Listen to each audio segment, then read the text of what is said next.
Good morning. There you go. If you are not awake, you are now.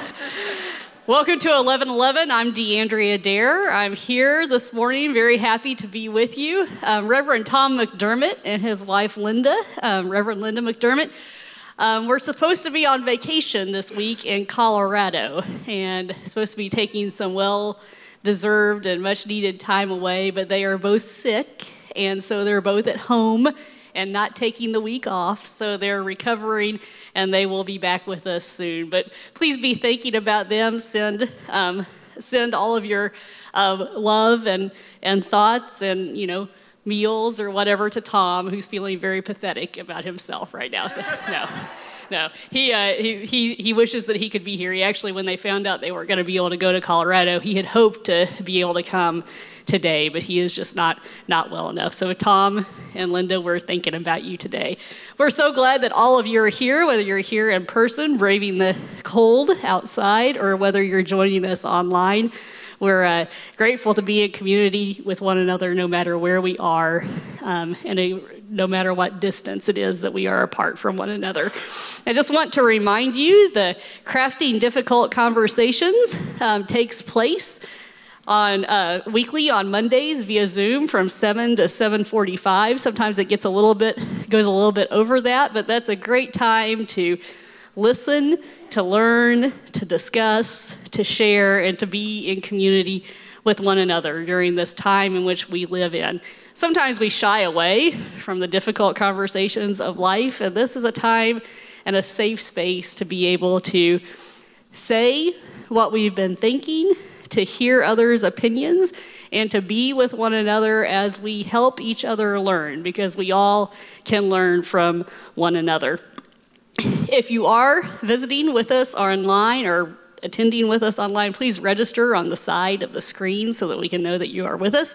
If you're here in person, please fill out the little card and place it here in the bowl as the service goes on. We're just so glad that you're here. Dr.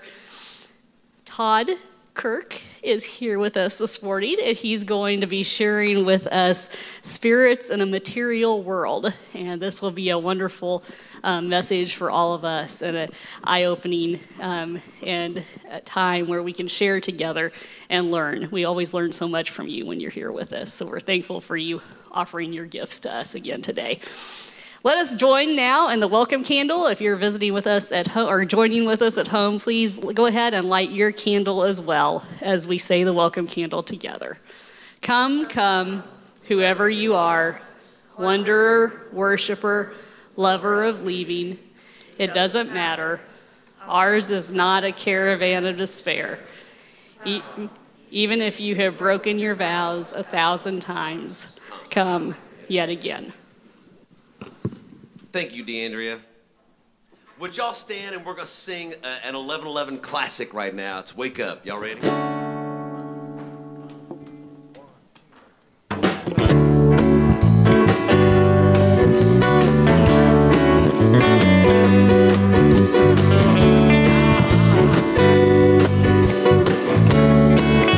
Let's get groovy. Wake up. The dawn is here. Cast off all your fears, whatever haunts your dreams. We'll be beside the stream. Horse, wake up, wake up, wake up, wake up, wake up. The dawn is here. Another verse.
cover. As every day stone is uncovered. Wake up, wake up, oh wake up, oh wake up, wake up. On the dawn to see you. Another chorus. Wake up, oh wake up, oh wake up, wake up, wake up. On the dawn to see you. On the dawn to see you. On the dawn to see you. On the dawn to see you. Oh man, it was so jazzy and cool. Would y'all take a moment and offer one another a sign of peace, pretty please?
And when y'all find your seats, hey, for one, Kevin Grove has been gone since January 9th. So welcome back, Kevin Grove. It's been a month, almost.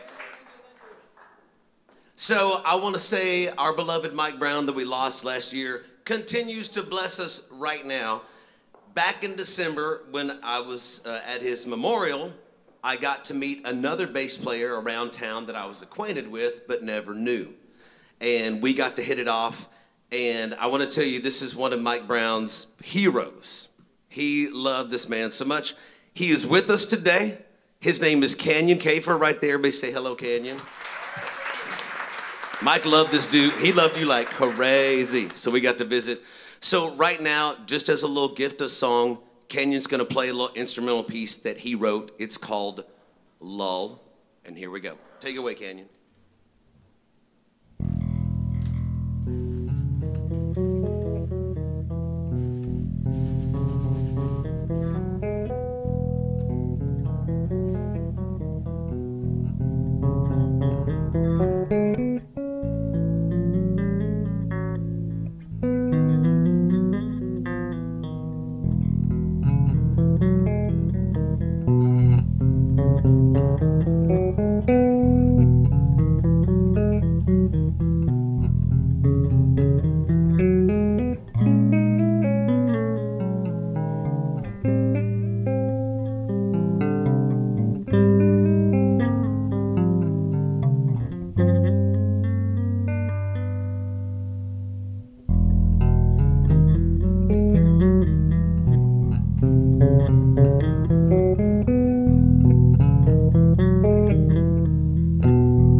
Thank you, Canyon.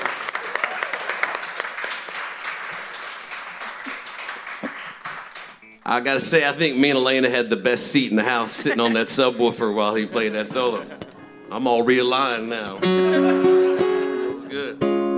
So would y'all join us? We're gonna head on into our Kairos time now with this song here.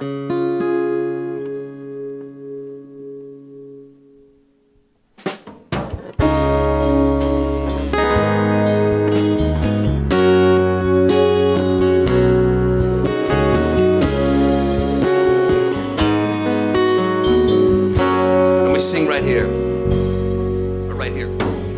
Out beyond ideas of wrongdoing and right doing, there is a field, I'll meet you there. One more time. Out beyond ideas of wrongdoing and right doing, there is a field, I'll meet you there. Now the verse. And the soul lies down in that grass. The world is too full to talk about ideas and language, even the phrase each other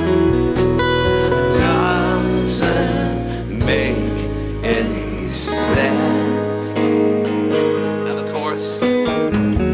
Out beyond ideas, wrongdoing and right doing, there is a field, I'll meet you there. Out beyond ideas of wrongdoing, right doing, there is a field, I'll meet you there. And our soul lies down in that grass. The world is too full to talk about ideas and language, or even the phrase each other. Well, it doesn't make any sense. Out beyond ideas, wrongdoing and right doing, there is a field, and I'll meet you there. One last time. Out beyond ideas of wrongdoing and right doing, there is a field, I'll meet you there.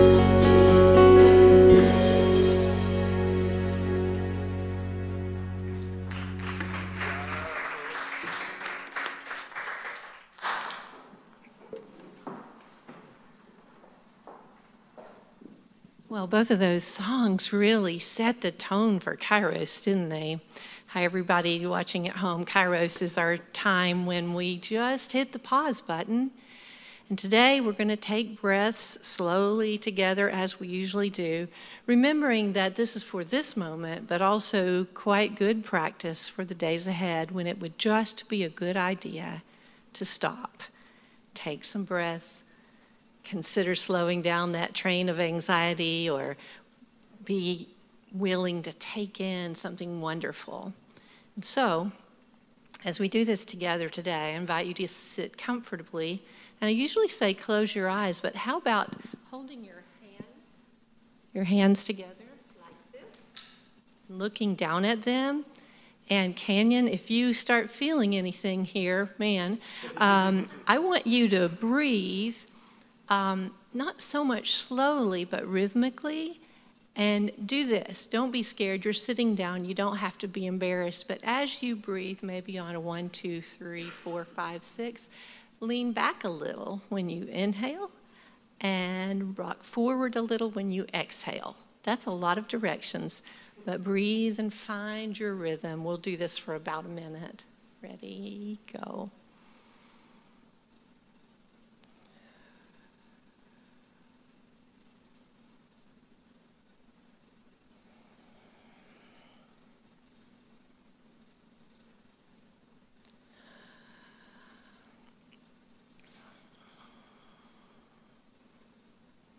Just gently rocking, nothing exaggerated. Consider your breath. Center the gentle movement of your back.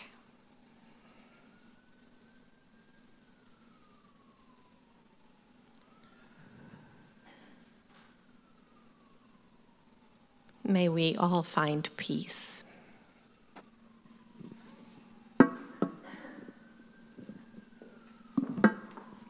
Thank you, Sharm. Hey, so Todd Kirk asked for us to do this next song, which we always do it as an all-sing. Now it's going to be more of a performance piece or a special or an illustration. And I'm glad you did, because I think this song has so many little nuggets of cool ideas in every single verse. So here we go. You can still sing along if you like, but we're going to do this one to set it up.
Story Hill.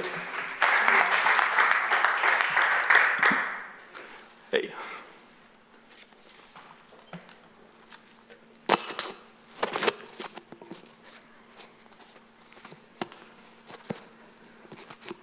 All right, good morning, everybody.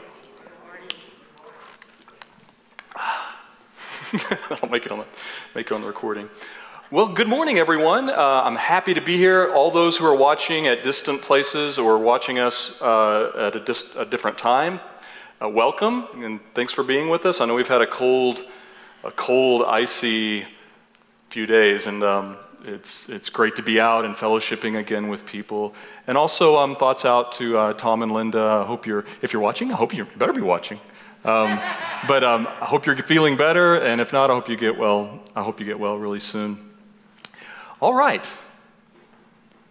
So join me on a journey here. I'm going to talk about a few things. I'd love for you to kind of come with me on this journey, and we'll explore some things together.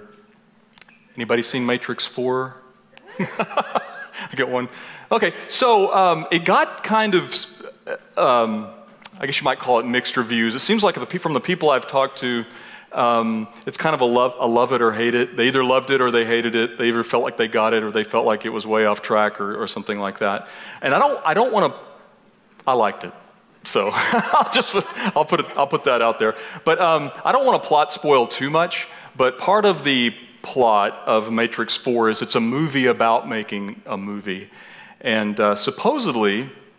The true story is that the producer of the film didn't really want to make a sequel, a fourth, what is that, a quadricle? Whatever. But anyway, they didn't want to make another one, but they really felt like the writing was on the wall and they were going to make one with their permission or not. And so the producer, director decided to go ahead and say yes and make the film while they still had creative control. And they could make whatever film they wanted. And so they end up making this really sarcastic kind of film that has a lot of social commentary and political commentary in it, a lot of commentary on sort of the film industry. But also it's sort of it kind of breaks that third wall. The third wall, and you're kind of, it kind of is about the making, a movie about the making of a movie.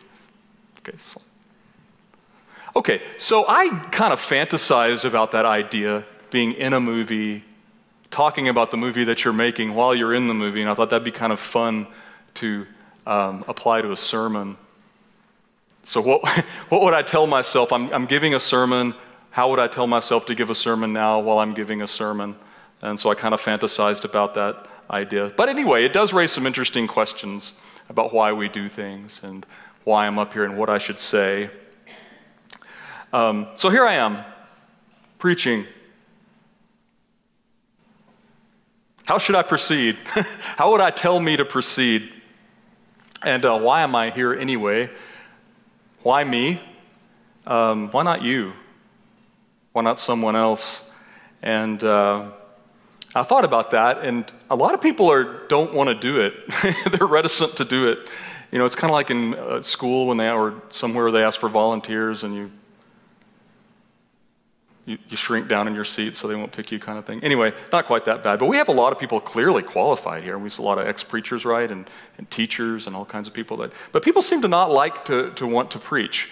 It's a scary thing for a lot of people. And it's scary for me, too. This guy looks scared.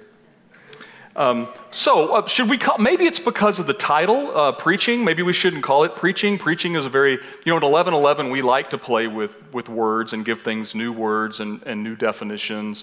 Preaching is kind of an old word. I mean, it's kind of an old-fashioned part of the past in some ways, and we don't use that all the time in here. We may somebody who presides, or maybe somebody who's guiding the discussion. But preacher we maybe don't use as much. But anyway, maybe that's it. Maybe people don't really like the idea that maybe they don't want to be preached to. They don't like that concept. Or maybe maybe nobody feels really qualified to do it. It's kind of, it's sort of difficult. Maybe they're afraid that if they preach, they'll say something wrong. And they'll get caught in front of all these people, and of course online, the millions watching online. And of course, it'll be on some digital medium forever for future generations to see you mess up. So that's actually kind of making me nervous now that I just said it. Maybe they're afraid they won't live up to whatever they say.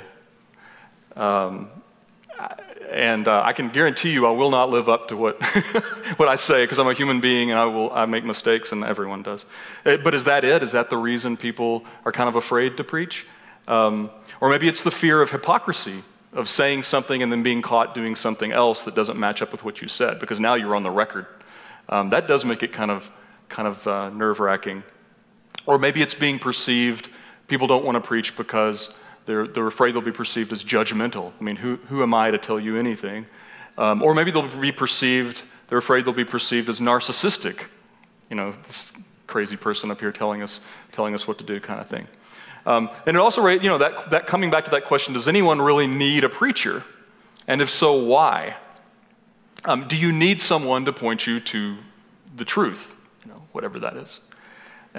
Which raises the question of, where is the truth? Where is it? Is it something someone else has found and is going to tell you about? Is it something that you need a guide that knows more about to show to you? Or is the truth something that's in you already? Wait a minute, there's a song. It's like the song we just sang, right? I'll give you the lyrics. I like it so much. You may see a million gateways home. You may think there's only one way through. You may be waiting for the kingdom to come, or you may believe it's in you. But no matter what you do, love will find you. Great song, a very 11:11 song. So I don't know, perhaps we are drawn to teach the things that we need to learn. Okay, I have a story for you. And it comes from a Hindu source. It's about a father and son.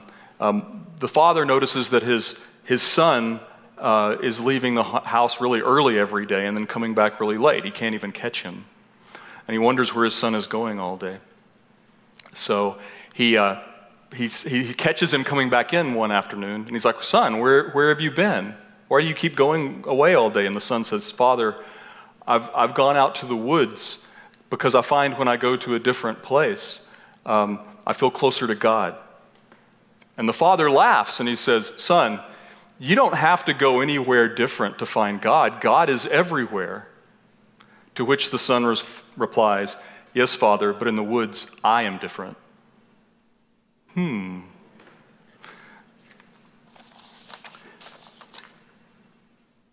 This is magic. Okay, so where are the answers? Where are the answers? Are they in us? Are they in the outside world? Or are they kind of worked out by a sort of praxis where they're in us, but the world is like a tool that brings out what is inside of us. And other people are like tools that bring out what is inside us. Okay, so at the end of The Wizard of Oz, talk about a cultural story everyone knows, right? At the end of The Wizard of Oz, the Good Witch declares that Dorothy had the means to go home all along. It was in her own soul, you might say, and not in the external circumstances of Oz. But even so, there were those pesky flying monkeys. So on this journey to see the wizard, this journey of enlightenment, there are these distractions. Some of the distractions are very solid and terrifying, like the monkeys. I'm sure we were all terrified of the monkeys as children. It's one of the scariest things in The Wizard of Oz, if you're a child.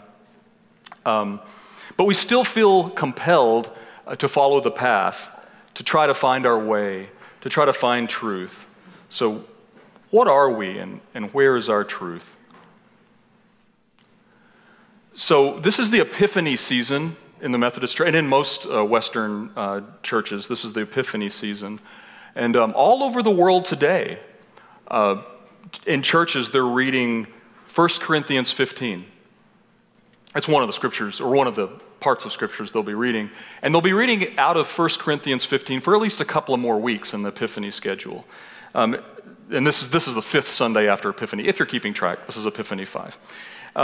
So 1 Corinthians 15 is one of the strangest chapters in the Bible, in my opinion. I've always come back over and over to it to try to figure out what it's saying and where it fits in.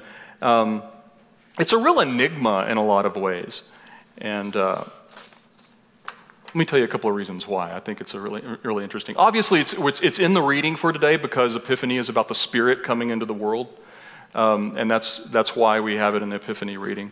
And there's a lot about the Spirit in 1 Corinthians. But right off the bat, 1 Corinthians 15 contains one of the oldest firsthand descriptions of Christianity and Jesus that we have. We know there's a lot of debate about when the Gospels were written, but we're a lot more sure about when these letters were written. This letter was almost certainly written in 56 AD by Paul. So we know when it was written, not long after Jesus' life. We know that Paul knew a lot of people who knew Jesus personally, and he had interactions with the apostles, right? So Paul, it's not firsthand in the sense that Paul saw Jesus when he was in his physical body, but he certainly knew a lot of people who did. Now, the problem is, what Paul says about Christianity does not square very well with what it says in the other Gospels about how Christianity began and what happened with Jesus.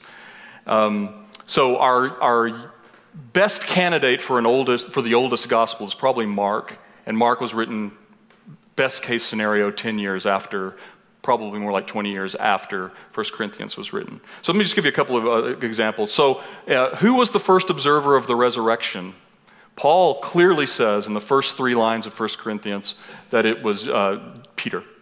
Peter was the first witness of the resurrection. In other words, Peter started Christianity. He saw the risen Lord.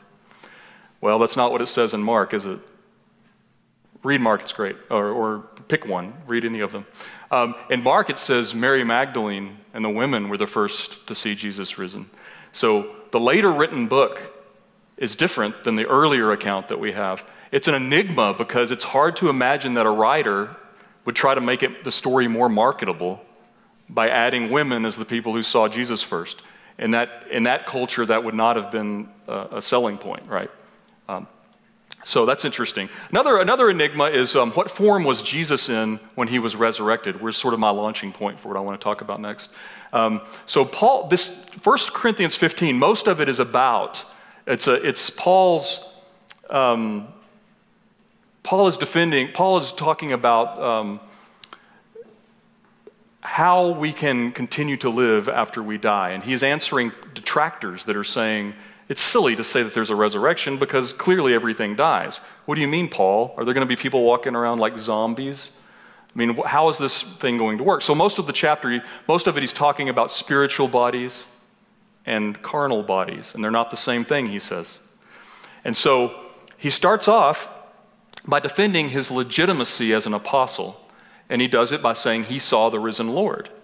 He saw the risen Lord just as the rest of the apostles saw the risen Lord. And he uses that as a launching point to talk about spiritual bodies. The thing is, though, if he believed that Jesus came to him physically, as it's sort of portrayed in the Gospels, then it would undermine his entire argument in the rest of the book. Because the whole book is about how he starts off by saying Jesus came to him, and then he says that when we die, we have spiritual bodies. They're not like physical bodies. You know, they're like, a leaf falls from a tree, it dies, the seed falls from the tree, it dies, and then another tree comes up. It's not going to be the same thing as when it goes into the ground. So he makes this big thing. So Paul talks about us being kind of these dual beings in a way. We have a spiritual side and we have a carnal side.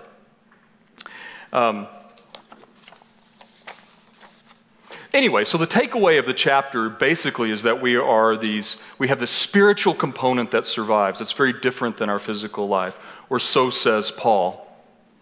And that's why we talk about that in Epiphany. So what are we? And 1 Corinthians really takes that on. A spirit, a body, both. Oops, I forgot to do this. That's Paul. Actual photograph. There we go. I meant to put that one up and I skipped it, sorry.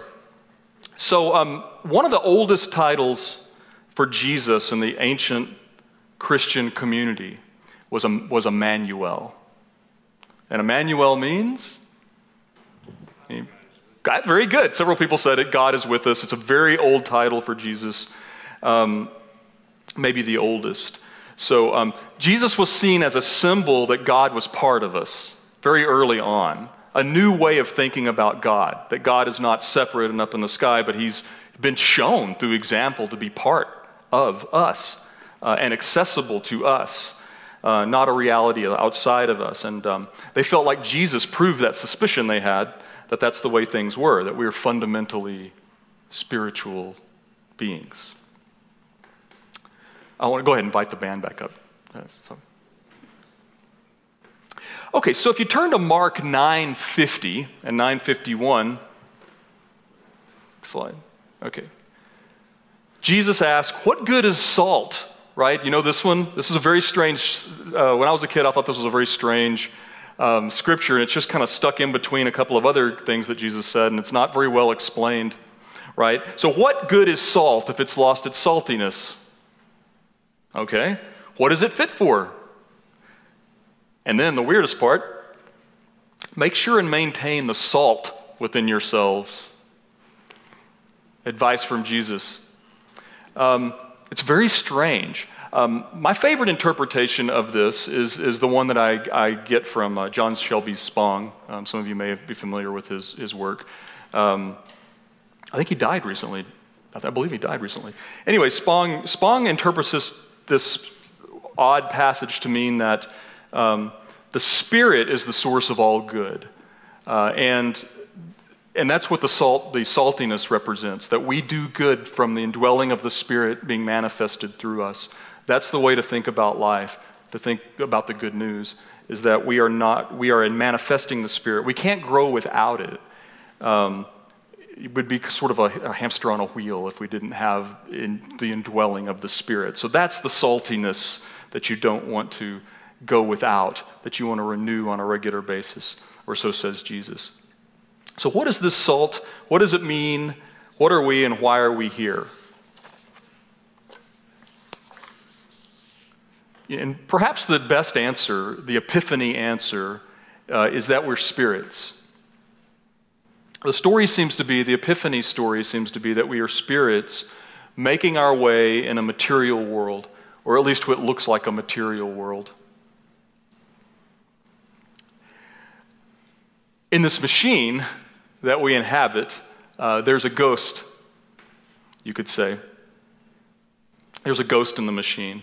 And we are spirits in this material world, drinking from the well of being and living our lives out and manifesting the Spirit. And I believe this has always been the epiphany news, and this has always been the good news.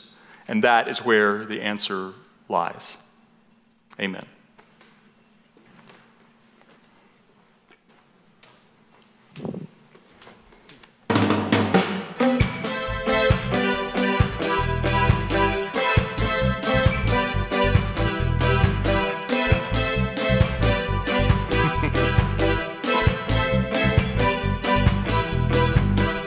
There is no political solution to our troubled evolution. Have no faith in Constitution. There is no bloody revolution. We are the spirits in the material world. Our spirits in the material world. Our spirits in the material world. Our spirits in the material world. Our so-called leaders speak.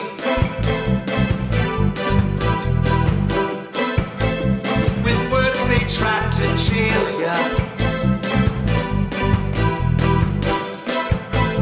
They subjugate the weak. But it's the rhetoric of failure. We are spirits in the material world. Our spirits in the material world. Our spirits in the material world. Our spirits in the material world.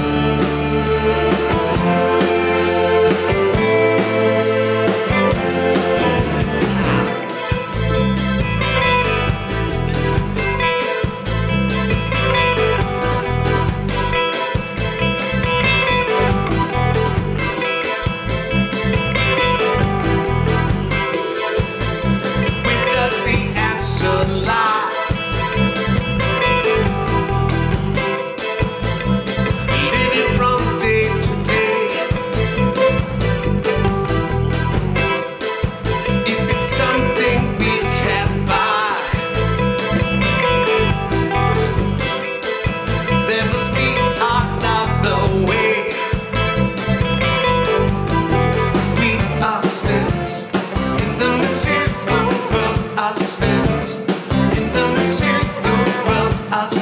spirits. In the material world, our spirits. In the material world, our spirits. In the material world, our spirits. In the material world, our spirits. In the material world, our spirits. In the material world.